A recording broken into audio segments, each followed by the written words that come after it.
Chuck Close, born in July 5th, 1940, in Monroe, Washington. He was born Charles Thompson Close.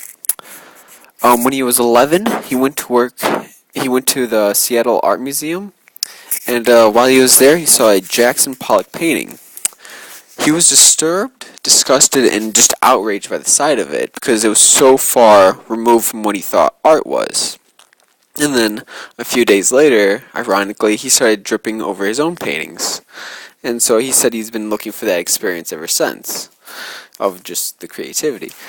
So, when he was 11, his father died, which Close has described as being the tragedy of his life. But he felt there was a great gift in this tragedy, as he quotes, that the worst thing in life can happen to you, and you will get past it, and you will be happy again. He will go on to explain how losing his father at a young age made it easier for him to accept the fact that he became a quadriplegic. Quadriplegic is the paralysis caused by illness or injury to a human that results in partial or total loss of all their limbs and torso below the neck. And I say partial because even though he is a quadriplegic, he still is able to move his arms and hands somewhat. Becoming a quadriplegic is known for him as the event, which happened in December 7th, 1988, while he was about to give a speech for an art award for someone. He also suffers from face blindness, which is called progasomnash. It's hard to pronounce, but it's face blindness, pretty much. So, one of the quotes he has about this was, "I was not conscious of making a decision to paint portraits because I have a difficulty recognizing faces.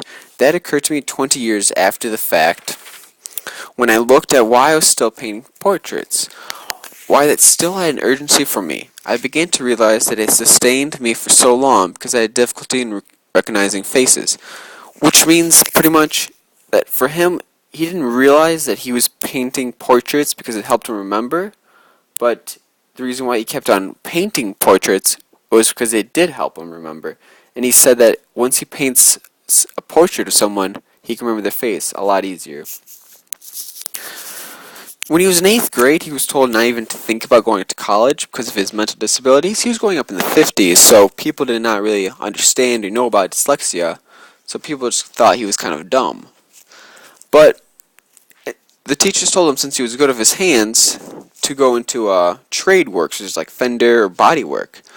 But Chuck Close did not want to give up, so he did go to junior college in his hometown and studied visual arts. So Chuck Close is most famous known for his grit technique.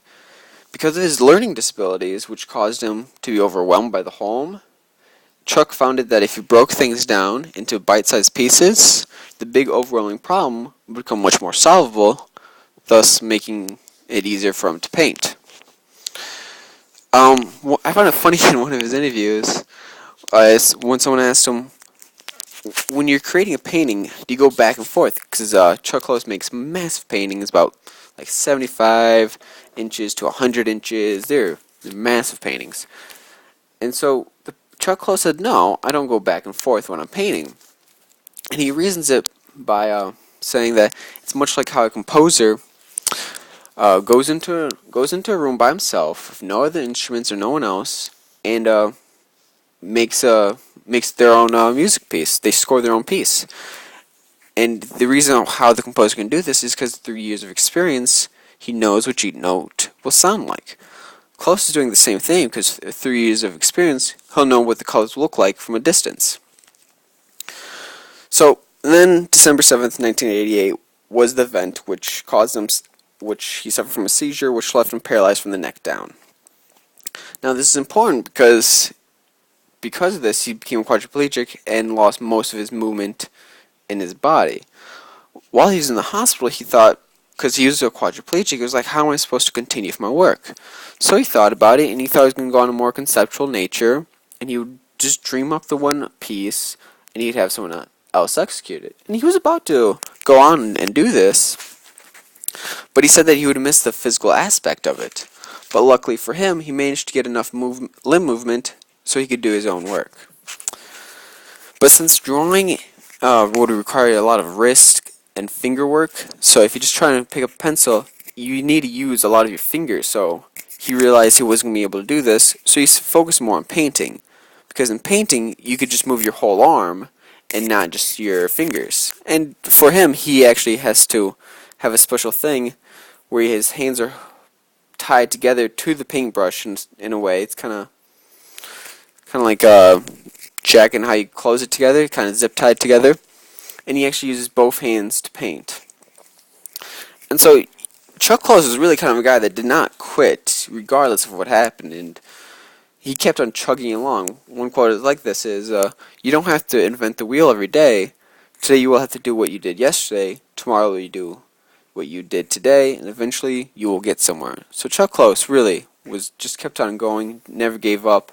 And an interesting thing about him was inspiration is for the amateurs. The rest of us just show up and get to work, which means amateurs are idle until have inspiration, and you have to continue working without it just for the enjoyment of work. And that's what Chuck Close did. But even after the event, he feels as if things haven't really changed that much at all for him.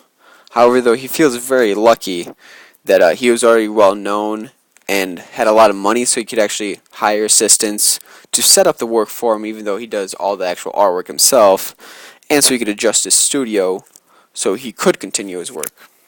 So the first painting we're looking at is Bob, made in 1970. This is a painting of Robert Israel, a New York-based opera designer. Bob is painted from a gridded photograph using black paint applied with an airbrush to build up the dark tones. White paint is used occasionally for the highlights, but more often black pigment is scraped back using a razor blade or an electric razor. So pretty much what the whole main thing means is he would apply the dark tones using the airbrush, and then if you wanted to make a certain part lighter, he'd scrape off the paint, or he would use a little bit of the white paint to actually make the highlight to make it easier to see, or highlight it, I guess. So Robert Israel has a funny story about when he was doing this. I had wanted Chuck to ask me to pose for him. I really didn't feel it was proper for me to ask. Chuck's decision of who he would paint had not only to whether you're a friend, but with the topology of your face. And I didn't really think it was my business to ask him if I could pose. But eventually he did ask for me to pose.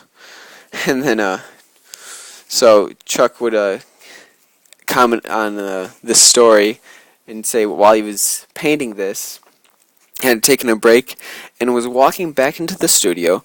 Looking at the painting, I realized that a highlight in one of the eyes was too bright, and I said, damn it, now I'm going to have to take his glasses off. But when I realized what I'd said, I pivoted on my heel and walked out, leaving the lights on. The compressor and the airbrush is full of paint. When you start believing in your own illusion, you're in serious trouble. So that's just a funny story of what Chuck Close was doing when he was painting this. An important thing to note, Chuck Close is more about painting for his friends, and it's not painting, there's no hidden meaning behind the paintings. I'll go on to explain this a little bit more of one of his earlier paintings, but he's painting this more for himself, not for he wants the viewer just to purely look at it as an aesthetic piece. So we go on to the next piece. This was made in 1969. This is called Phil. This is a portrait of Philip Glass, one of Chuck Close's friends. A few interesting things about this painting is that he actually painted this based off a passport-sized photograph that Close took, and the painting really tests your eye power, the power of your eye, because all his paintings have extreme realism to it. Unfortunately, in the slide you can't see it that well, but if you were to Google the painting and go to one of his galleries, you can see the immense detail in all these. So the next one is called Big Self-Portrait. He made it in 1968. This is arguably his most famous work. So like I said earlier when I was going to talk about more of why Chuck Close does this, he has a quote for this. I'm not trying to make a facsimiles, which exact copies, of photographs. Neither am I interested in the icon of the head as a total image. I don't want the viewer to see the whole head at once and assume that that's the most important aspect of my painting. I am not making pop personality posters like they sell in the village. That's why I choose to do portraits of my friends, individuals that most people will not recognize. I don't want the viewer to recognize the head of Castro and think he has understood my work. So, what Chuck is saying, he's just making the work out of his friends and family, people he cares about, and he's doing this for more of himself and for the people he likes around him or loves. And not for the viewer to try and understand like more of an abstract expressionism art, which has like hidden meanings in it. And so this painting was the first set of closest no signature series of Momental head and shoulder portraits. And this is a massive painting. It's somewhere around 75 inches to 100 inches, 75 by 100 inches. So if you look to the next one, it's called Mark. He made this in 1979. Mark was made from a series of airbrushed layers that imitate CMYK color printing. CMYK refers to the use of 4 colors: cyan, magenta, yellow, and key, which is black. It's amazing to think that he made this out of 4 colors. The whole painting is only using 4 different colors. So Mark is Mark Griswold, who is one of Chuck Close's oldest art friends. And Chuck will go on to say that he doesn't do commissioned portraits. I only do images of people that matter to me. Once again, referring to the idea that Chuck does this purely for more of himself and his friends and family, and just for the person to look at this more of an aesthetic process or image. So now, if you look at the next slide, it's called Emma. This is a portrait of his niece Emma. And so this one's radically different from his other ones, or maybe not radically, but it's very different. Simply because if you look at the art style, it is not as photorealistic as the previous ones. And that's because this is 2002. This is after the event in which he suffered from becoming quadriplegic. So what he does in this is called the process of a ukiyo. It's Japanese, but it's basically wood blocks. So in this painting, he had the help of a master printer, Yasu Shibata, who spent 2 years carving 27 wood blocks to print 113 colors 132 times to make each print.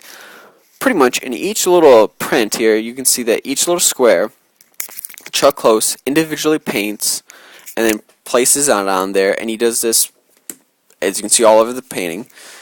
And so this refers back to the quote when people ask him if he goes back and forth in painting, and through experience he knows what it looked like. It was referring to more of these art style of paintings. And so if you look at this closely, you can see that it's individual blocks that make up this whole image in the back, or when you're further away. So in this next one, I want to show you this one painting, and then you go to the next slide, which is slide 21, by the way. Look at this one. Now examine both of them, and then go to slide 22. You can see them side by side. Now try and guess which one is the actual painting. One of these is a painting or his artwork, and the other one is a photograph. So the correct answer was the one on the right, which is slide 21. So this is his actual artwork. It just goes to show how realistic this is. Now this isn't a typical painting or his wood block. This is actually he used the process called the jacquard weaving process, which basically means it's kind of like a carpet, kind of. It's essentially the pointillism of tapestry. So to make this, you just weave all the